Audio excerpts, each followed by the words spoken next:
Good morning, everybody, and welcome to the Rangers Review morning briefing for Thursday, the 6th of June. I'm Derek Clark, and I'm joined for the first time this week by Stevie Clifford. How's it going, Stevie? Good morning, mate. Good morning, everyone. I am good. Just looking forward to having a chat about Rangers, Derek. I'm sure there's plenty to discuss. Yeah, absolutely. Sorry we're slightly late, folks. I'm on with Adam. For those of you that are members of the Rangers Review Extra channel, I'm on with Adam at 12 for our Q&A show. I had set up that video as well as this one. So Stevie was sat backstage for 10 minutes waiting for me whilst I was in the other video waiting for him. So yeah, my fault on that one.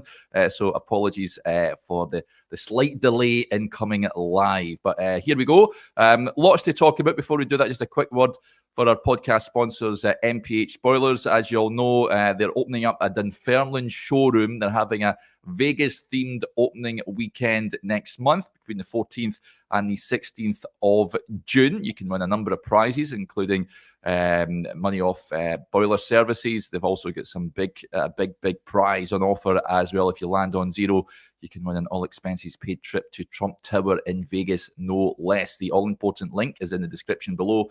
Do go and check them out if you're at a loose end that weekend and you want to head over. Right, lots to talk about. We'll kick off, as you can see in the title, Lundstrom goodbye note. He posted on his Instagram yesterday. Sparked a bit of debate, it's fair to say, because he posted a sort of montage of, shall we say, some of his best moments in a Rangers jersey.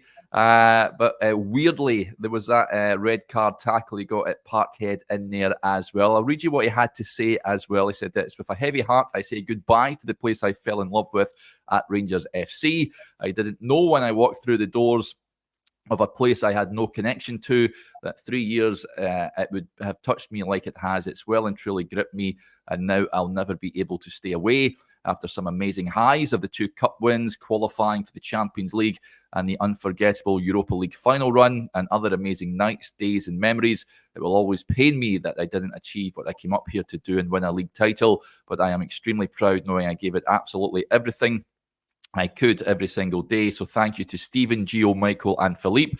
Thank you to my teammates. Thank you to all the staff that the people don't see and may not get recognised as much. You are the heartbeat of the club. Thank you. And thank you to the fans. Without you, there are no special memories that we all cherish. I'll truly miss meeting you all every week outside Ibrox, the countless encounters around Glasgow and all over the world. I'll always be one of you until next time, Lonnie." What do you make of that, Stevie? Yeah, I mean, it's a pretty standard message, isn't it? So, nice words in there, and I wouldn't have expected anything less, really, to be honest. So, good on him. It's a nice message, and Kamar Roof left a kind of similar kind of poignant one as well, and you would expect that after players been here for a good few years. So, yeah, it was a nice message to read. The montage. It's got that tackle in there.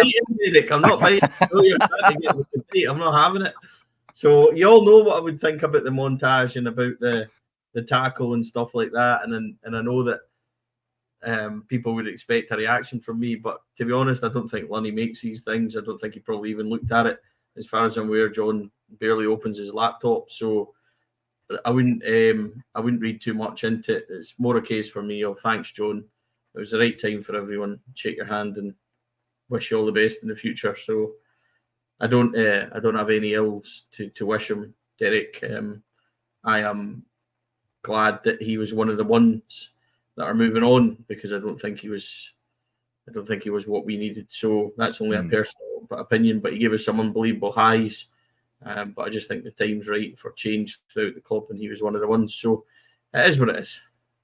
Yeah. Him and Jack are away, Stevie. Do you think Rangers need players to replace them both? Of course, Raskin and Diamandi in there already. But you think Rangers need some reinforcements to replace those 2 players? I think I'm on record as saying for a long time that we need a 6, Derek. I think a 6 is vitally important. I don't think we've replaced Stephen Davis from what he was capable of doing. Somebody that can dictate and break up the midfield and really dictate the ball. So I think we really need that. And I think that could really enhance people like Diamande and Raskin round him, maybe even Todd Cantwell if he stays. And I think we need a proper number 10 as well. So there's a couple of positions in there I think we need, but with them two leaving, then yeah, it does leave a bit of a gap. But you've still got numbers in there. Like, are you going to get rid of Dowell? Are you going to get rid of Lawrence? Are these guys really contributing enough? You would need to make a wee bit more room, I think, for others to come in. So I'm all for bringing somebody in. We do need to trim the squad a wee bit more, though, Derek, I think. So there is more work to be done. Yeah. Lots of comments coming in. That sums it up. CGM55 says, players gone are gone. Thanks. Cheerio. Bye-bye. Move on to random signing rumours. And there are plenty of those. A number of players have already been linked with Rangers and a good few yesterday as well. We'll get on to that. Just this point here from Headkeeper, who says Garcia looks a sexy. Damian Garcia from Peñarol, the Uruguayan. You can watch a great interview I did with a Uruguayan football expert, Alvaro, on the YouTube channel, folks. He goes into great detail about him. It certainly seems like the right type. Only 20 years of age, and he's a highly thought of over there in Uruguay. So yeah, I'd urge you to go and check it out. He says he plays as it's known as a number 5 over there, which is just in front of the back four. And yeah, a very good player by all accounts. But what do you make of the players that have been linked in terms of the ages, Stevie? A lot of them 20 and 19, of course. Jeffy is 20. I've got the pronunciation right at long last. And of course, Oscar Cortez, 20 years old. Certainly bringing the squad age, the overall squad age of the squad down. Yeah, well, funnily enough, I actually write about that this week in the article for Rangers Review, which you can read whenever it's put up on the site, Derek. So that is something to discuss, and I think it's long overdue. I think there needs to obviously be a wee bit of experience. I think that's clear. There needs to be, you can't buy 10, 20-year-olds, but I understand there might be a wee bit of a mix-up in there somewhere. Maybe you've got one or two that are slightly older, maybe one or two with that experience. But I think that what we've needed to do is, we've talked a lot about this fourth pillar, haven't we? Yeah. But then went out and signed guys that are 28 and 29, and that's not going to raise that fourth pillar like we wanted to.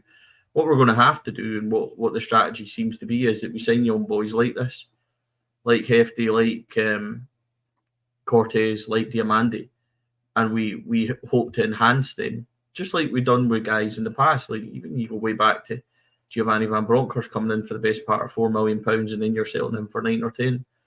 That's the kind of money that we need to generate through guys like this. You need to basically flip them, Derek, and sell them on, and that's obviously what we wanted to do with Raskin as well. And he's maybe not hit the heights as yet that we wanted, but I think it's got to be the strategy. I think it's got to be where we need to be, and there needs to be a balance to it. I understand that. And if you're losing experienced guys like Lundstrom, like Barisic, like Ryan Jack, then Kamar Roof, they're all towards the kind of 30s and things like that, 30 or there around. So if you're losing that kind of experience, understand that you need to replace that in bits as well. So it's going to be interesting. I do like the strategy. Everything's a risk, isn't it? Everything.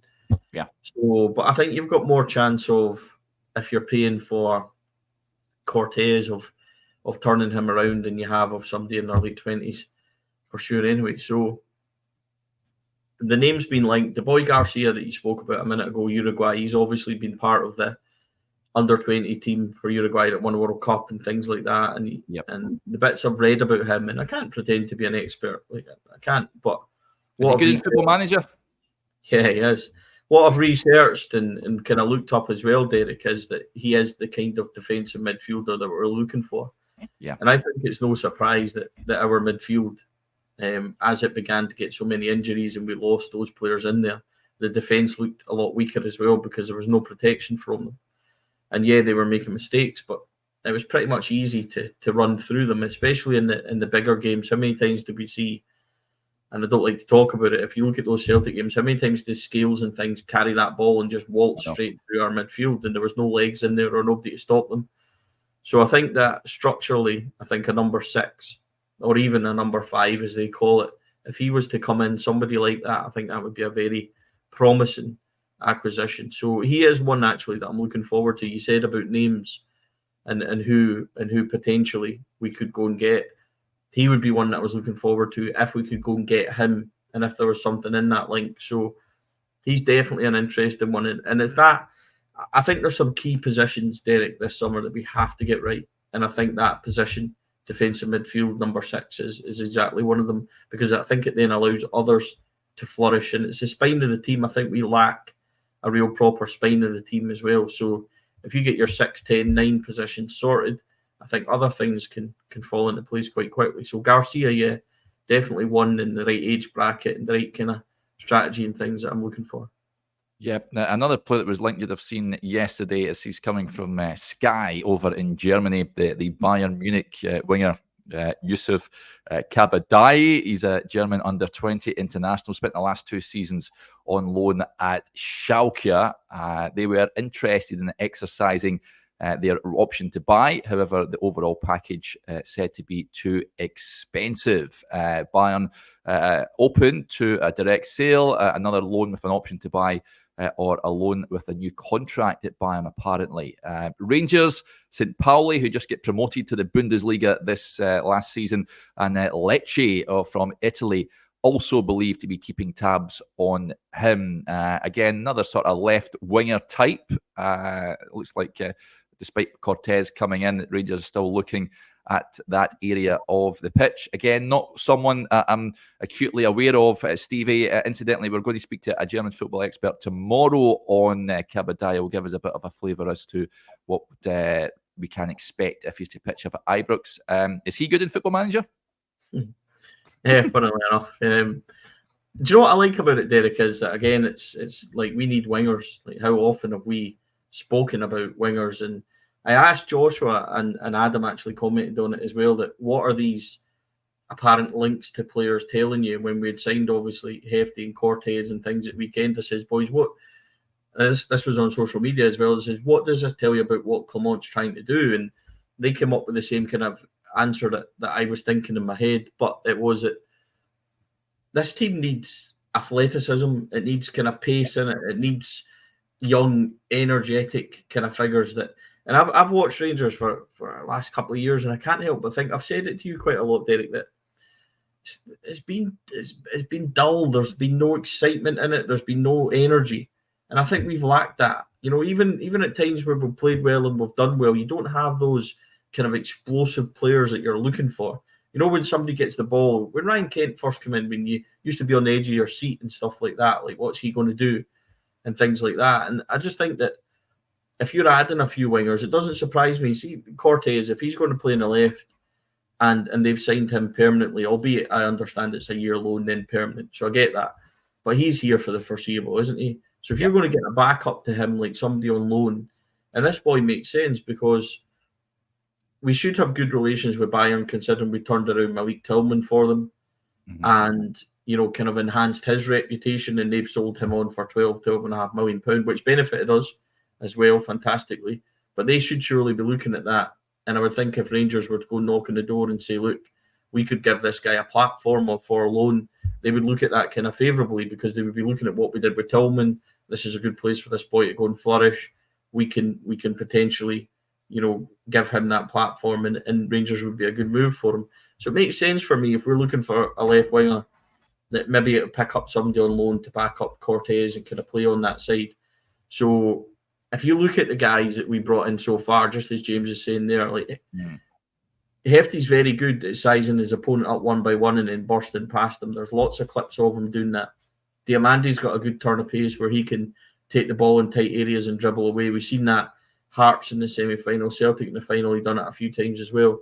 So Cortez is, you know, as a winger, he's got that kind of trickery and likes to cut inside and likes to do something. So if you're looking for like Hefty getting beyond Cortez coming inside, you can already see what they're trying to do on that side. If you got another winger in there who's a bit more explosive, then that's another different attribute, and you can see what they're trying to do all of a sudden. So the link makes sense. It's one to watch. I think the source is certainly a good one, Sky Sports in Germany. I think that's a kind of one that you can say, well, there must be a bit of truth in it there. So it's one to watch, isn't it? But I can't. Again, I'm not going to sit here and say, "Oh, I know all about him and this is what he does" and things like that. But the idea of it and the kind of profile of the player and what he's capable of, the position, the age, his kind of attributes, that excites me. I think for me, it makes it interesting. Yeah, one to keep an eye on for sure. There's a comment coming in from Mac. It sort of touched in with what you said a little earlier as well, Stevie. He said, morning, guys. Plenty of young players, names being bandied around, but don't you think it's time we brought in an experienced spine of the team? They're going to need some help.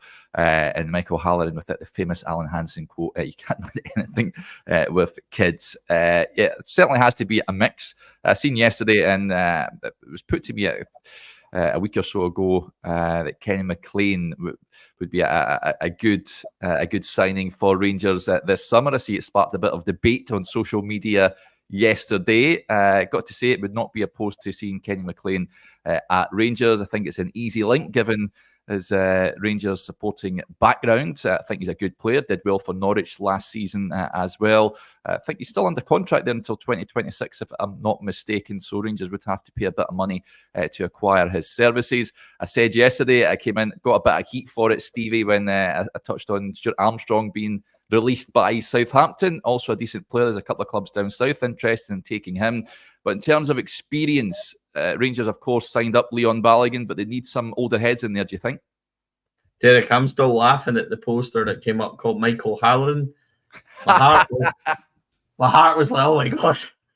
It's like all this post-TS, trauma coming over me and all that. Michael O'Halloran, oh my goodness. So anyway, look how I dodged that Kenny McLean thing as well, expertly. So yeah, you're a professional. I am. Kenny McLean is a really interesting one. Really, really interesting one. Is he the right age? No, probably not. Is he exactly what we're looking for? Absolutely, yes. Kenny McLean's a monster in midfield with regards to, winning second balls and breaking up play and everything else. I think he's one of the highest rated in the Championship. He was Player of the Year for Norwich this year. So yeah, really good for them. I mean, and he's, dare I say it, like he's always fit, he's always available, he's always kind of there and thereabouts. And I think for me, like Kenny McLean would be the right kind of acquisition. But the problem with Kenny McLean is everybody will just immediately go into their head and think Graham Dorrans and how that didn't work. And it's the same kind of, you're hurt, aren't you, a wee bit by the same kind of discussion. And I was having a good chat with a good pal of mine that I speak to every day, and we were talking about Kenny McLean. And I was like, mate, I'm not really sold on this. Like, it doesn't really appeal to me. And we talked about it, and he was like firing stats, and I've looked into it a wee bit more, and I'm kind of on board with it. But I wouldn't pay £2-3 million for him because there's no give there. Like, there's nothing that we can get back from that. If Kenny McLean was available for I don't know if he's got a release clause, maybe a non-promotion release clause, or maybe there's a contract agreement in there that if Rangers come calling, I don't know. He is a boyhood Rangers fan. And I remember speaking to Kenny McLean a couple of years ago when I was down watching Norwich and was in the players' lounge and stuff like that. And we asked Kenny if he was coming up the road, and he said I would walk home. So I've got no doubts if Kenny McLean had the opportunity, he would come up here. I'm not ruling it out, Derek. I think that it's one that's interesting. It's one that seems to never really go away. So Stephen Davis was 34, I think, when he came back to Rangers. I think that's right. And he stayed till he was 36, 37, 38, whatever he was when he finally retired. And Stephen Davis was a total Rolls Royce for us. So sometimes age doesn't really, if you're good enough mentally and in the body and stuff like that, which Stephen Davis was, age didn't really affect him. Could Kenny McLean be the same? Could he be one of the 2 or 3 that are experienced that will come in the summer? I think potentially, maybe that would be decent enough. Would he be a starter? Would he be? I'm not so sure, but I think he would be good to have there amongst the squad. I've talked myself into it, if that makes sense. So for me, he's certainly an interesting link, Derek, and it's one I think it would be naive to completely rule it out and say it's definitely not going to happen. So we'll just need to wait and see with that one. Yeah, I'd have him. He also brings those leadership qualities for me as well. I've seen a few asking if Tav is to move on, who could replace James Tavernier, Kenny McLean would be an ideal candidate.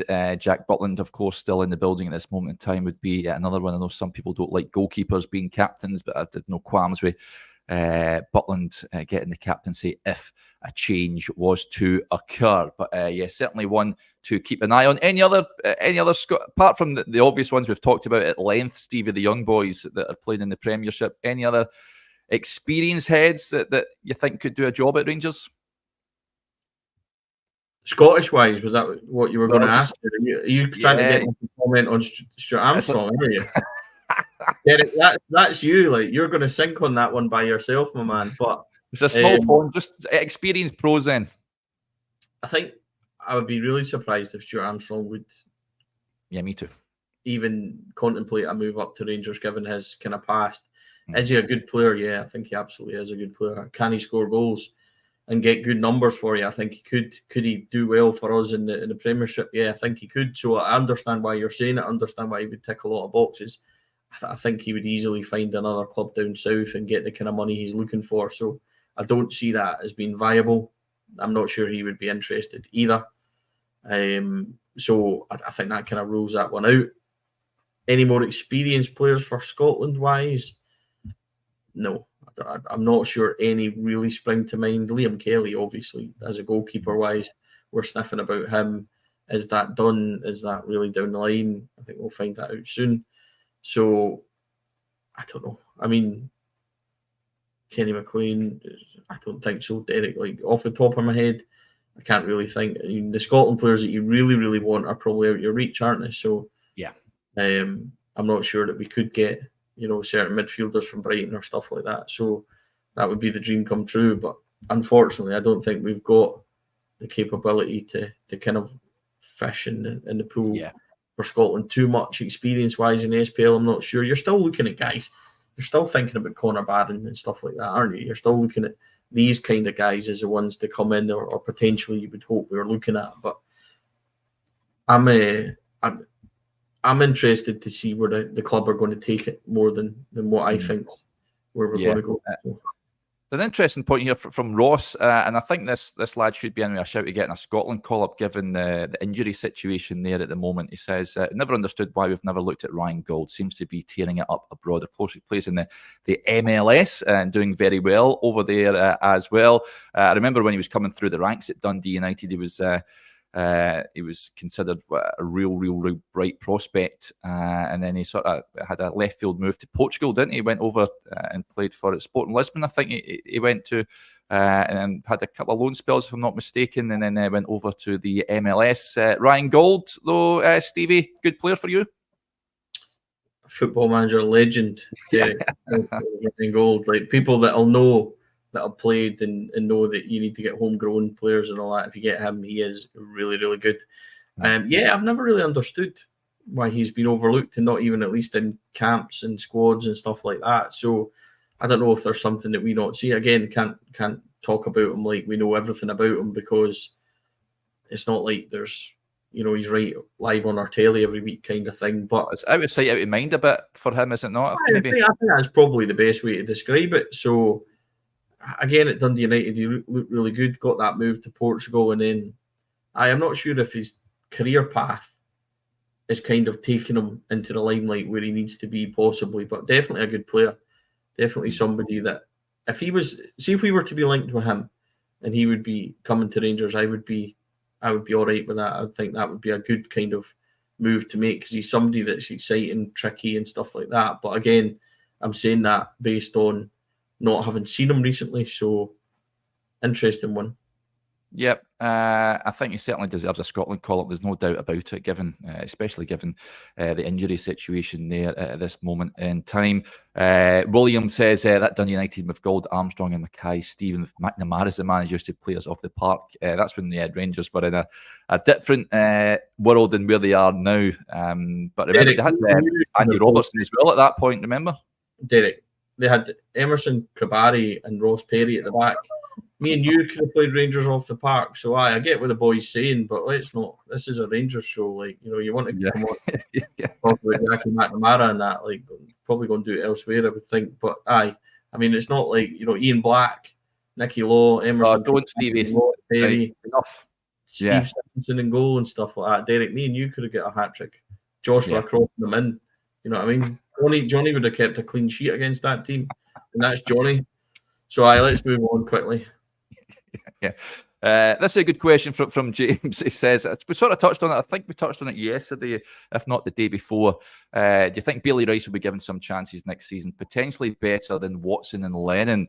This is Lennon Miller and David Watson, who had good seasons in the SPL.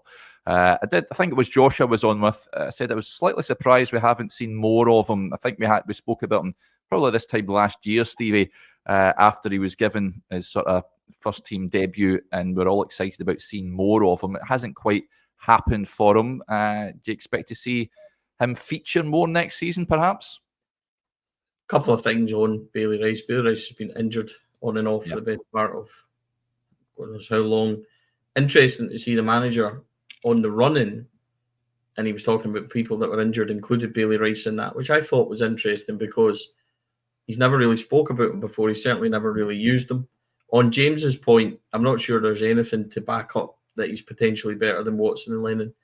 I don't see how we are saying that unless we're saying it completely through blue-tinted glasses. That we've seen nothing of Bailey Rice to think that he could be better than Lennon Miller, who's absolutely tearing it up at Motherwell, who should be somebody that we are seriously looking at. The young boy Watson as well. So I get it. And I want Bailey Rice to have that potential. You know what I mean? You want him to go and kick on as a number 6. Could he be somebody that plays in there and does really well? You want that, don't you? But I don't think you can say that potentially they're better than these boys and say it with conviction, because we've seen nothing really to back it up from Bailey Rice so far because he's not had that opportunity. So we would like to think he does. Yeah, absolutely. But I don't think we can say that for a certainty on that question. But yeah. I don't know. It's a difficult one, Derek. Again, you know what I mean?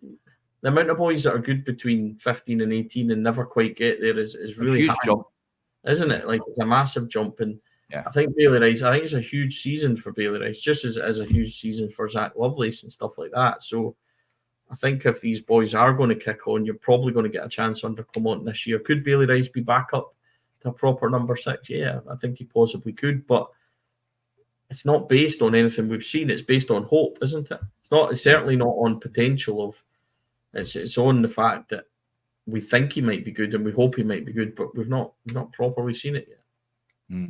Yeah. Let's get to a few interesting comments that are coming. First of all, Josh says, watching with my 60-year-old Ivy, hopefully next season is a treble. Getting them in young, Josh. Thank you for tuning in, and congratulations on baby Ivy as well. This is an interesting point from Bill. I've not got your view on this, Stevie, but it was just came on. It was tail end of last week. This broke. He said, "We discussion point, guys. Good articles on 4 pillars been talked about for years, but never put into practice. How about replacing Bisgrove with a football person, i.e., Stephen Davis? Don't think the chief executive has to necessarily be a football person, just someone that understands Rangers and can generate as much cash for the club as possible. What do you make of the news that Bisgrove is departing, Stevie? And what about Stephen Davis as a potential candidate? I don't think that's a role that he would be likely to take on." I love how you ask me these things, Derek, knowing exactly what I'm going to say to them as well. How about we just get a CEO that's an actual CEO? Yeah.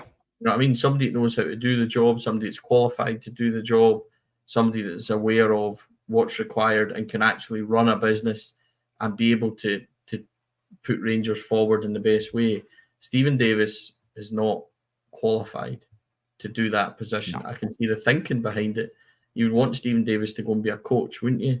But we don't need a football person to go and be a CEO. You need a business person and somebody with a brain that understands how to run a football club and how to negotiate the media, the SPL challenges, all that kind of stuff. And I'm sorry, that's not somebody like Stephen Davis. So moving on from that, what do I make of James Bisgrove leaving? I think that James is a really good guy. I get on with him really, really well. And I'm sorry to see him go. I think his legacy at Rangers will always be what he done commercially. I think that we've not had an opportunity to see him as a CEO. I think as a CEO, he was put in a position where Michael Beale was already manager, John Park was already there, and within 4 or 5 games of 6 games of the season, was it 7? Sorry, 7 games of the season. Is it not 8? Whatever it was, 6, 4, 6, 7, 8. We'll get there at one point, but at that point in the league, he removed both of them and made those changes to bring in Niels Koppen and Philip Clement. So if we are thinking these guys are the right people, which is the way we're talking about it, then surely he should get a wee bit of recognition for those as part of those appointments. Is he infallible? No, he's absolutely not. Is there mistakes been there? Yeah, I think absolutely. You know, he's got some mistakes in his time here in Australia. Some of the commercial deals haven't been exactly great, but his remit and his time, Derek, was to turn Rangers into a profitable, money-making club, which he's well on the way to have played his part in doing. So I always find it interesting, you know, that people look at these guys and will quite happily kind of tear apart what they've done in the time at the club. And I think we've got to be a wee bit realistic with whoever comes in as CEO and whoever comes in the position, they're going to make mistakes. Nobody's, you know, we expect everybody to be absolutely infallible in their jobs at Rangers and make no mistakes at all, and things not to have happened. Mistakes will happen.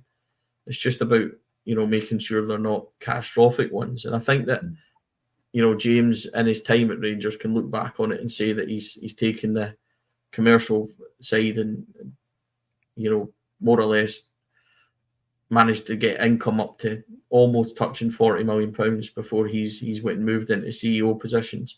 In the CEO positions, he's made really big decisions. We've not been able to see how that's going to go, you know, over the course of a longer period. Is it great for the club that less than a year in, the CEO's moving on? No, it's not. But I think that if you get a chance to go to Saudi and live that life and get that amount of money that he's rumoured to be getting, like literally millions of pounds a year, I don't think we can begrudge anyone doing that. So I'd wish James all the best with it. I would have liked to have seen how he'd done a lot more and a lot longer in the job, Derek. I think that's fair. Yeah, totally agree. And if Rangers are watching, then Scott B says, I do the Rangers CEO for minimum wage. So there you go. You can save a bit of money there. If John Bennett is tuning in this morning, get in touch with Scott B. We'll wrap up with this. Obviously, we're live on Instagram. I noticed this from Div Reed 92. He asked, is there going to be a Rangers review live again this year, lads? We hope to have one. It was a real success. I really enjoyed it last year. When we were at New Edmonton House. It was just shy of a year ago now. So hopefully we'll have another live show for you, and you will be the first to know when that will be as well. But certainly we've put it forward that we would like to host another one. Would you like to be part of it again, Stevie? Not if they're going to make us turn up at like 2 PM again, Derek. That was just, you know what I mean? It started at 7:30, wasn't it? And we were there for about 25 hours before it started. And you know me, I could have turned up at 7:20 and just been ready. So would it be fun? Yeah, I think we could get another cracking guest on and we could have a lot of fun with it. So I mean, maybe it depends, wasn't it? That's for somebody else to organise, Derek. We are merely minions in this empire. So that is up to others. But I think we could have a good laugh with it, absolutely. Yeah, most definitely. And I'll address this. Nevitt says, Derek, before you go, why is ET in your cabinet top left of your screen? That is not ET, buddy. That is actually an old-fashioned ball from AZ Alkmaar, no less. So it is not, in fact, an ET. Does that look like ET, Stevie? Do you know what? See, the reflection on it is quite funny because the angle you are and the reflection on it, I can kind of see why you said that. So when you first glance at it, I can understand that. It's quite funny. That's quite decent patter, to be fair, like that. Yeah. So hopefully, I've addressed that, Nevitz. But there you go. Right, that'll do us there. Just a heads up of what is coming your way. Those of you that are tuned into the Rangers Review Extra channel, as I touched on at the top of the show, I'm on with Adam at 12 noontime. So if you want to get your questions in, please do so. And Adam, if any tactics questions as well, then Adam is your man. So please do get them in. World's Great Stevie says, Derek, phone home. Yeah, absolutely. We'll wrap up there on account of that. Stevie, you wanted to jump in there? Not really. No, I was just laughing when you said Adam and tactics. But I've got a question. I've got a question you can put to Adam later. Would Adam stay on the 4-3-3 that we've seen, or would he change it, or does he think that the players coming in, or that we're potentially being linked it with, means that Clement might have a change in mind? So you can ask Adam that one around the formation. Right, that'll be the first question I put to him then. So yeah, well, it could be Derek. You know what I mean? It's the best one you're going to get. So. Yeah, no doubt about that. Right, that'll do us there. If I don't speak to you at 12, folks, enjoy the rest of your Thursday, and I'll speak to you tomorrow. Bye for now.